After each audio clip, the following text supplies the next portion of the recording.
ఆంధ్రప్రదేశ్ విద్యాశాఖ మంత్రి శ్రీ నారా లోకేష్ చౌదరి గారు ఆంధ్రప్రదేశ్ అసెంబ్లీలో గత ప్రభుత్వంలో వైఎస్ జగన్మోహన్ రెడ్డి గారు సీఎంగా ఉండగా ఆయన తీసుకున్న ఒక నిర్ణయం వల్ల రాష్ట్రంలో దాదాపుగా 12 లక్షల మంది పిల్లలు విద్యకు దూరమైనారని చాలా సత్య దూరమైనటువంటి మాటలు మాట్లాడడం జరిగింది.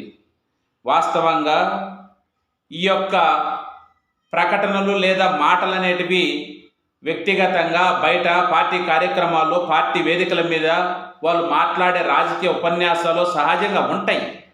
కానీ చట్టాలు చేసేటువంటి ఒక పవిత్రమైనటువంటి అసెంబ్లీలో సత్య దూరమైనటువంటి మాటలు మాట్లాడడం, విలువ లేని మాటలు మాట్లాడడం వల్ల పెద్దగా ఉపయోగం ఉండదు.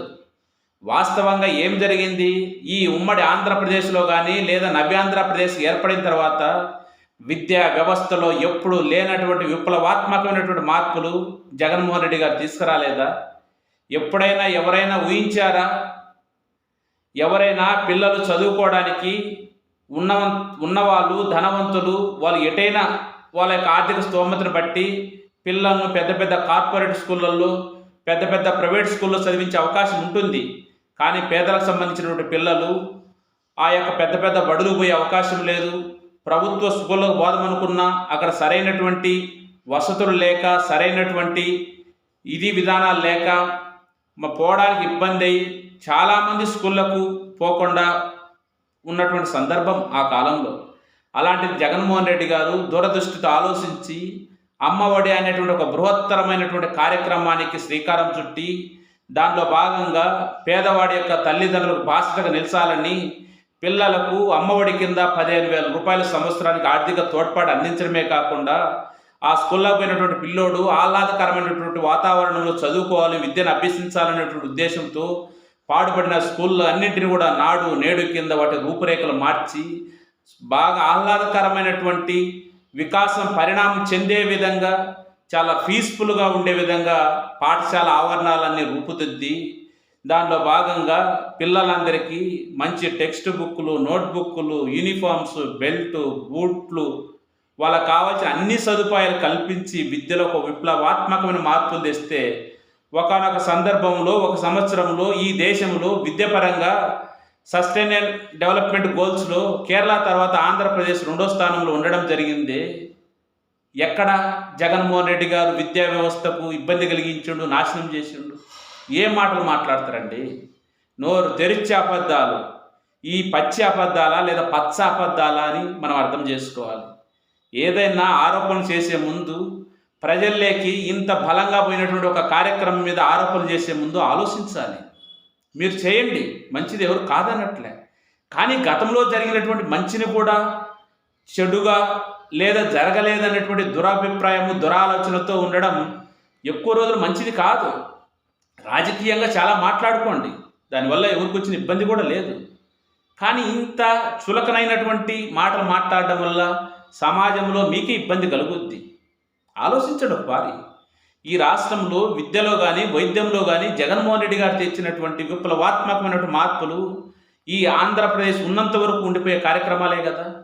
ఇప్పుడు ఒకవేళ మీరు అమ్మఒడి పేరు తల్లికి వందనం మార్చినప్పటికీ కానీ అక్కడే కదా బేస్, దానికి మూలం అదే కదా. అలాంటి పథకాన్ని మీరు అమలు చేస్తామంటున్నారు కదా. ఈ 9 నెలల కాలంలో మీరు అమలు చేయకపోయేసరికి ఎంత వ్యతిరేకత వచ్చింది. అయినా ఇప్పుడు అమలు చేస్తామంటారు, సంతోషమే, చేయండి. కానీ అది ఒక పెద్ద మార్పు కదా. అలాంటిది మీరు విద్యా వ్యవస్థలో జగన్మోహన్ రెడ్డి గారు ఉండగా పిల్లలు అభ్యసించడానికి దూరంగా ఉన్నారు, ఇబ్బంది పడినారని ఎట్ట మాట్లాడుతారు? అసలు జగన్మోహన్ రెడ్డి గారు ఉండగా ఈ ప్రభుత్వ స్కూళ్ళల్లో ఈ విధమైనటువంటి మార్పులు తేవడం వల్ల ఒకానొక సందర్భంలో కొన్ని జిల్లాల్లో పాఠశాల ప్రారంభ సమయంలో ఖాళీలు లేవని వాళ్ళు పెద్ద పెద్ద బ్యానర్లు పెట్టడం జరిగింది. సహజంగా పెద్ద పెద్ద ప్రొఫెషనల్ కాలేజెస్లో సీట్లు లిమిటెడ్గా ఉంటాయి కాబట్టి ప్రభుత్వ నిబంధనల ప్రకారం అక్కడ సంఖ్యకు మించి అడ్మిషన్లు ఇచ్చే అవకాశం లేదు. కానీ ప్రభుత్వ స్కూళ్ళల్లో కూడా ఇక్కడ అడ్మిషన్లన్నీ అయిపోయినాయి అనే విధంగా ఆ కాలంలో బ్యానర్లు పెడితే స్కూళ్ళ గేట్ల ముందు, అంటే విద్యా వ్యవస్థలో ప్రభుత్వ స్కూళ్ళల్లో ఎంత మార్పులు వచ్చింటే ఆ స్థాయికి పోతాయి. కొంచెం ఆలోచించాలి కదా. ఊరికే ఏది పడితే అది మాట్లాడితే ఏం ఉపయోగం ఉంటుంది దానివల్ల? అసలు ఈ రాష్ట్రంలో మీ పార్టీ దాదాపు 4 దశాబ్దాల కాల పాటు ఈ రాష్ట్రంలో ఉండి, మీ తండ్రి గారు 15 సంవత్సరాలు ముఖ్యమంత్రిగా ఉండి, ఏ రోజన్నా ఇలాంటి కార్యక్రమం గురించి ఆలోచించిందా? మీరు ఆలోచించారు, ఏం ఆలోచించారు?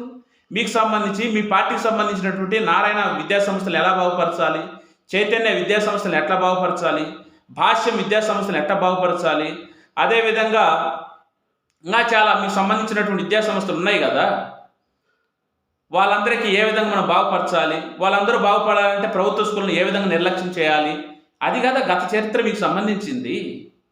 అలాంటి ఒక పనిని మీ అపవాదం మీ మీద పెట్టుకొని ఈరోజు ఏదో నోటికొచ్చినట్టు, ఏదో బయట పార్టీ కార్యక్రమంలో మాట్లాడినట్టు, పవిత్రమైనటువంటి అసెంబ్లీలో ఆ విధమైనటువంటి ప్రకటన చేయడం కొంచెమన్నా మీకు ఏమన్నా ఆలోచన ఉండి చేసిండ్రా? విలువ ఏముంటుంది సార్? ఇప్పుడు మీరు 9 నెలల్లో అధికారంలోకి వచ్చిన తర్వాత చెప్పిన ఏవి చేయలే. ఒక పింఛన్లు అమలు చేస్తుండ్రు, ఎవరైనా విమర్శిస్తుండ్రా? కరెక్టే, పింఛన్లు బ్రహ్మాండంగా చేస్తుండ్రు. ఇంతకుముందు ప్రభుత్వం ఉన్నలాగానే కొంచెం అటు ఇటు అయినా కూడా బాగానే చేస్తుండ్రు, కానీ ఎవరు విమర్శించట్లేదు కదా. కానీ మీరు జరిగినటువంటి దాన్ని ఎందుకు ఒప్పుకోవట్లేదు? అసలు మీరు విద్యాశాఖ మంత్రిగా తీసుకున్న దాంట్లో ఆంతర్యమేమో మాకు తెలియదు అనుకుంటున్నారా? ఈ రాష్ట్రంలో జగన్మోహన్ రెడ్డి గారు వచ్చిన తర్వాత విద్యా వ్యవస్థలో సంపూర్ణమైనటువంటి మార్పు రావడం జరిగింది.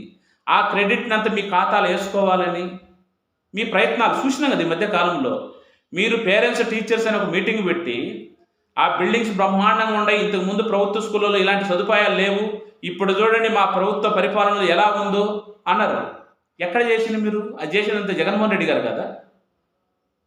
సరే, క్రెడిట్ తీసుకోండి, ఇబ్బంది ఏం లేదు, కానీ విమర్శించడం ఎందుకు?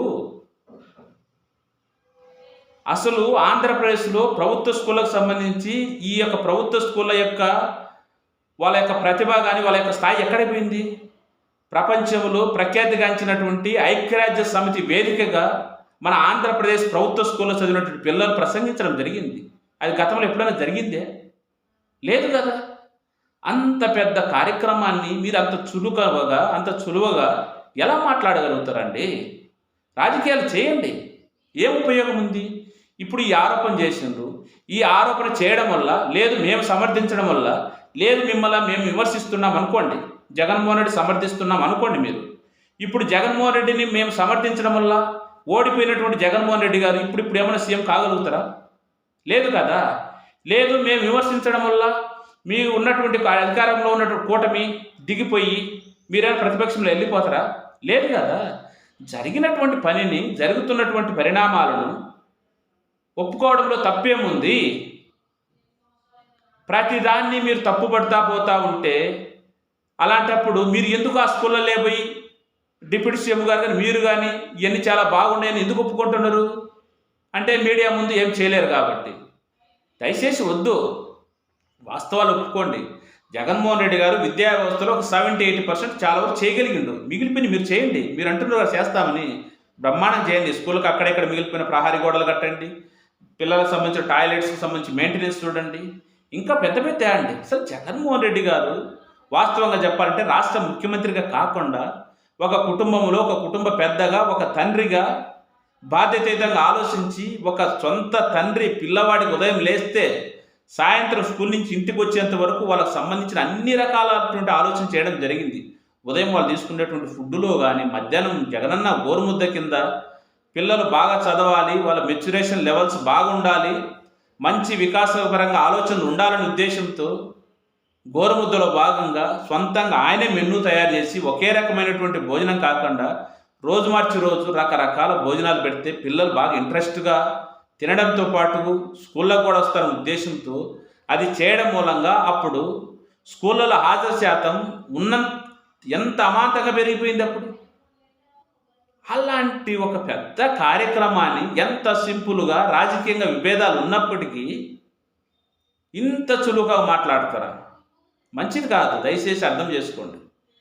ఎందుకంటే ప్రతిదానికి ఒక పద్ధతి ఉంటుంది. అది అర్థం చేసుకోకుండా ప్రతిదాన్ని రాజకీయంగా మాట్లాడండి, ఇబ్బంది ఏం లేదు. ఒకటైతే గుర్తుపెట్టుకోండి, ఏం మాట్లాడినా, ఏం చేసినా, ఏం జరిగినా ప్రస్తుతం అధికారంలో ఉన్నటువంటి గవర్నమెంట్కే డ్యామేజ్ ఉంటుంది తప్పక ఓడిపోయినటువంటి వాళ్ళకు ఏ ఇబ్బంది ఉండదు. అది సహజంగా జరిగేటువంటిది రాజకీయాల్లో, మీకు కూడా తెలుసు. కానీ జరిగినటువంటిది ఒప్పుకోవడానికి మీకు వచ్చిన సమస్య ఏముంది? ఇప్పుడు మీరు 2014లో నవ్యాంధ్రప్రదేశ్లో మీ తండ్రి గారు సీఎం అయినప్పుడు అమరావతికి సంబంధించి కొన్ని పనులు చేసిండు, సచివాలయం కట్టడమా, కొన్ని బిల్డింగులు కట్టడమా, సరే ఒకరు స్ట్రక్చర్ అయితే స్టార్ట్ చేసిండ్రు, చేయలేదని ఎవరైనా అంటున్నారా? సరే రాజకీయంగా విమర్శించవచ్చు, మీరు అన్నట్టు సంవత్సరంలో కడతాం, అర్ధ సంవత్సరంలో కడతామంటే ఆ చెప్పిన టైం కట్టకపోవడం వల్ల విమర్శించి ఉండొచ్చు. కానీ ఒక స్ట్రక్చర్ అయితే తెచ్చిండ్రు కదా. కానీ భవిష్యత్తులో అమరావతికి సంబంధించినటువంటి పునాదులు వేసింది ఎవరంటే చంద్రబాబు నాయుడు గారని చెప్తారు కదా. అది నిజం కాదా? దాన్ని ఎవరి మీద ఒప్పుకోవాల్సిందే కదా. కాదు అనే అవకాశం ఉందే? మీరు మాట్లాడే మాటలు అలానే ఉన్నాయి. చేయండి. విద్యా వ్యవస్థకు ఈ సమాజంలో ఎంత చేసినా కూడా తక్కువే. విద్య కానీ, వైద్యం కానీ, వ్యవసాయానికి కానీ, ఈ 3 సెక్టర్లు చాలా చాలా చాలా ముఖ్యమైనటువంటివి మన యొక్క సమాజానికి. ఒకరు ఆలోచించుకోండి. ఏవైనా మాట్లాడేటప్పుడు మీ యొక్క మాటలు జనాలు ఆలోచించే విధంగా, ఇందులో నిజం ఉందా కాదా అని పోయే విధంగా ఉండాలి తప్పక ప్రతిదీ అబద్ధం ఆడితే నిజానికి కూడా విలువ ఉండదు. చూసుకోండి ఒకసారి.